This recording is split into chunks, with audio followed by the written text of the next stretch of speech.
Hello, I'm Natasha Hussein, and this is Newsfeed, your dose of what people are talking about online.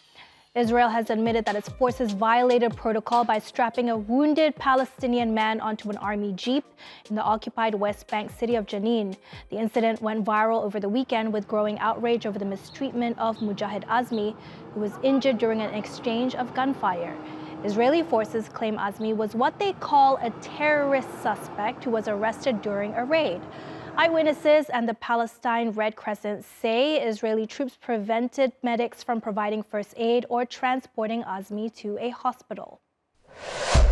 We got him outside, and for about an hour or half an hour, we kept asking for an ambulance. Then we called one. 15 minutes later, 2 jeeps came, and they got in here. The troops told us to turn around and not look, and they put Mujahid on the jeep's hood and took him. Azmi was later transferred to the Red Crescent, which reported that his gunshot wound was not life-threatening. Francesca Albanese, the UN Special Rapporteur on the occupied Palestinian territories, condemned the incident, calling it an example of the military using Palestinian civilians as human shields. Israeli forces said the incident would be investigated and dealt with accordingly. But, as you may also know, the Israeli military has a history of inadequately investigating itself and failing to hold members accountable for unethical behavior.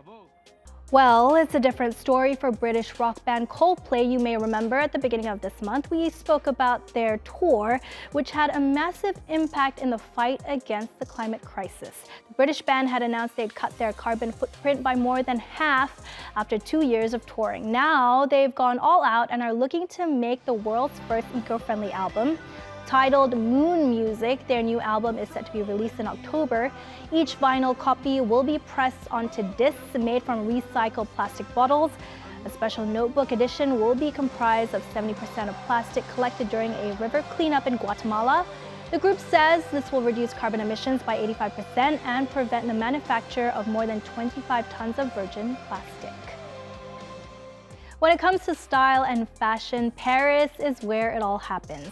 And the City of Light did not disappoint when Vogue magazine transformed the historic Place Vendôme into a catwalk for its annual fashion extravaganza. It was a star-studded affair celebrating 100 years of French fashion.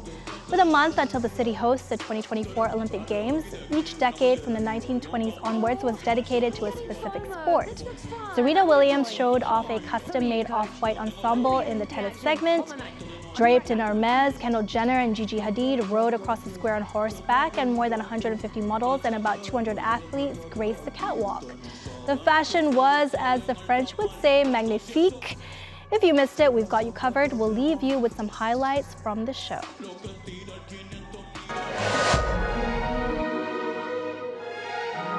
Thank you, everyone. Have a great night.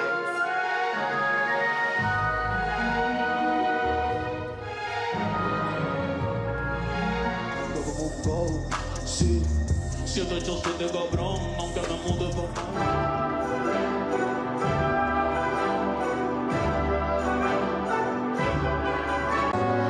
When love comes in and takes you for a spin, oh la la la, c'est magnifique. When every night your loved one holds you tight, oh